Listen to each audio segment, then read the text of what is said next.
Hello everyone, स्वागत है आपके अपने YouTube channel maths by Brajesh Kumar पर।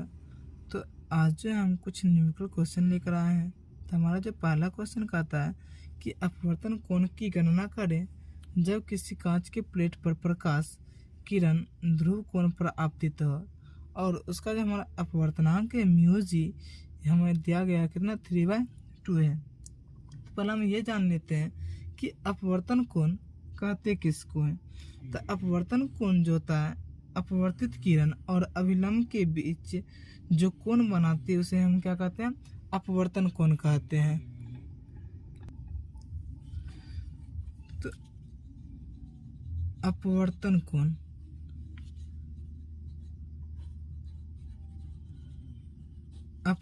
कोण जो है हमारा, यानी कि अपवर्तित किरण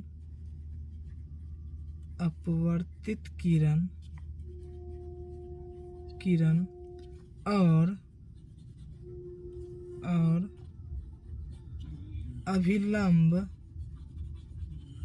अभिलंब के साथ जो कोण बनाती है, जो कोण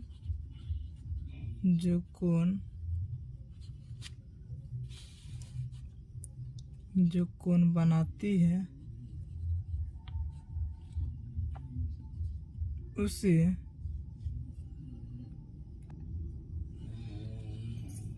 उसे हम क्या कहते हैं, अपवर्तन कोण कहते हैं। उसे अपवर्तन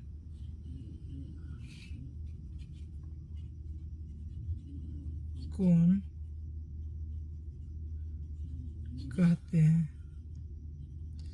इसे R द्वारा सूचित किया जाता है। किसके द्वारा?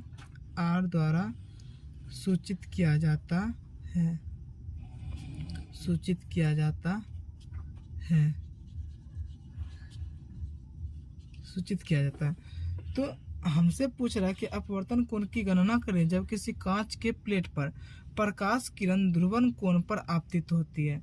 तो ध्रुवन कोण पर आपतित होती है तो अपवर्तन कोण हमें पता चल गया कि अपवर्तित किरण और अभिलंब के साथ जो कोण बनाती है उसे हम क्या कहते हैं, अपवर्तन कोण कहते हैं।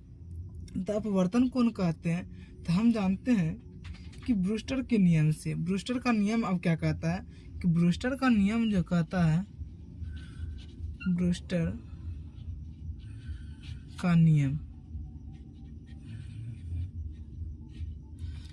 का नियम यह कहता है कि इस नियम के अनुसार किसी माध्यम का, ब्रूस्टर के नियम के अनुसार किसी माध्यम का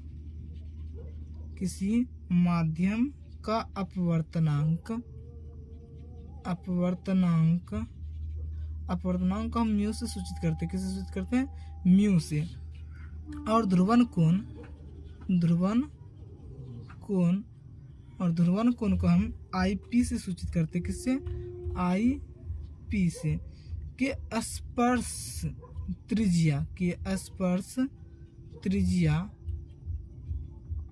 त्रिज्या जिसे हम इंग्लिश में टेंजेंट बोलते हैं। क्या बोलते हैं?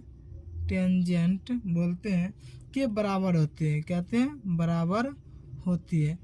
तो बराबर होती है तो ब्रूस्टर का नियम यही कहता है कि किसी माध्यम का अपवर्तनांक और ध्रुवन कोण के स्पर्श त्रिज्या के क्या होते हैं, बराबर होते हैं। अर्थात कहने का मतलब हुआ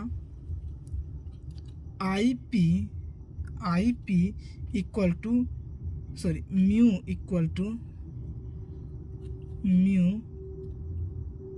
इक्वल टू 10IP। ये हमारा क्या है, ब्रूस्टर का नियम है। ये हमारा क्या है, ब्रूस्टर का नियम है। तो हम यहाँ से निकालेंगे म्यू इक्वल टू 10IP। हम ब्रूस्टर के नियम से जान चुके हैं। तो हम यहाँ पर जो है जान चुके हैं कि ब्रूस्टर के नियम से क्या होता है। यहाँ पर सॉल्यूशन करेंगे। ब्रूस्टर के नियम से म्यू इक्वल टू 10IP। चूँकि यहाँ पर कांच में बोल रहा है तो इसी कारण से हम इसमें क्या लगा देंगे, म्यू जी लगा, यानी कि जी लगा देंगे। अर्थात ग्लास का अपवर्तनांक में 10IP इसीलिए क्योंकि म्यू जी का जो मान दिया गया हमको दिया है कितना 3/2। तो हम यहाँ पर म्यू जी की जगह पर 3/2 पुट कर सकते हैं। यहाँ पर पुट कर दिए, क्या कर दिए, पुट यानी कि मान रख दिए। तो तो 10IP।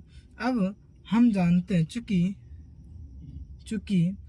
IP plus R equal to क्या आते हैं 90 डिग्री, कहते हैं 90, इसीलिए यहाँ से हम IP निकालेंगे तो IP इक्वल टू क्या आ जाएगा 90 माइनस R, 90 माइनस क्या आ जाएगा R हो जाएगा। तो हम यहाँ पर जो IP की जगह पर क्या रख देंगे 90 डिग्री माइनस R, तो 90 डिग्री माइनस R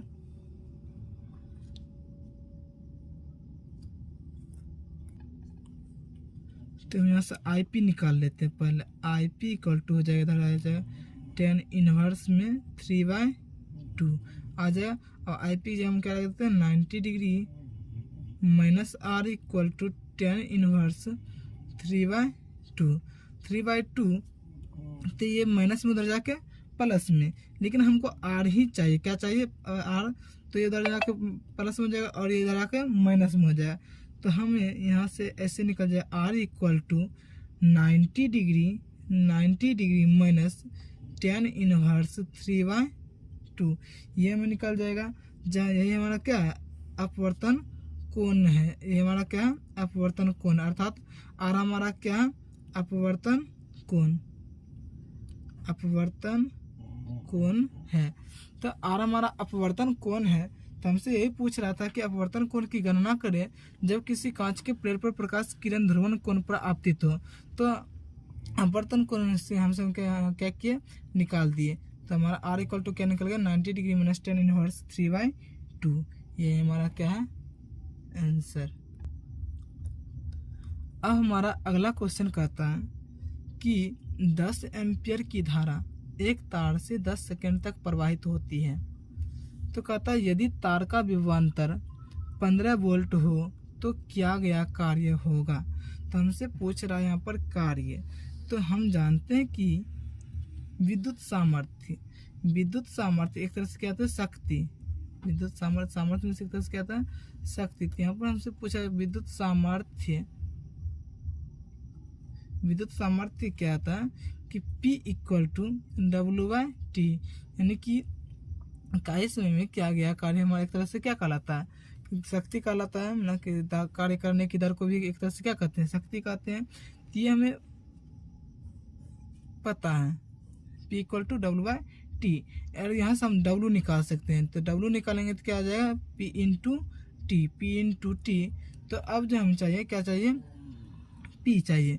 तो P बराबर यहाँ पर हम जानते हैं कि P बराबर कहते हैं V इंटू आई। V हमारा क्या है विभव है, क्या है विभव है। तो V इंटू आई, तो यहाँ पर हम रख सकते हैं V इंटू आई इंटू में T। और हमें दिया गया क्या दिया गया गिवन में हमको दिया गया क्या है कि 10 एम्पियर की धारा। तो 10 एम्पियर की धारा तो I इक्वल टू कितना निकल गया 10 एम्पियर। और कहता है तार 10 एम्पियर की धारा एक तार से 10 सेकंड तक प्रवाहित होती है। 10 सेकंड तक टाइम कितना निकल गया हमारा 10 सेकंड तक प्रवाहित होती है। यदि तार का विभवांतर 15 वोल्ट हो, तार का विभवांतर कितना हो 15 वोल्ट होते, यानी कि भी हमको दिया गया कितना है 15 वोल्ट हो तो क्या गया कार्य। अब हम सबका मान यहाँ पर क्या करते हैं रख देते हैं। तो वोल्ट 15 मतलब विभवांतर कितना 15 वोल्ट गुना आई कितना है 10 एम्पियर इंटू टी कितना है 10। तो सबको मल्टीप्लाई करेंगे तो हमारा कितना निकल जाए 1500। और ये सब घर का जो ऐसा यूनिट होता है वो क्या होता है जूल होते हैं, इसलिए 1500 हमारा क्या आ जाएगा जूल आंसर हो जाएगा।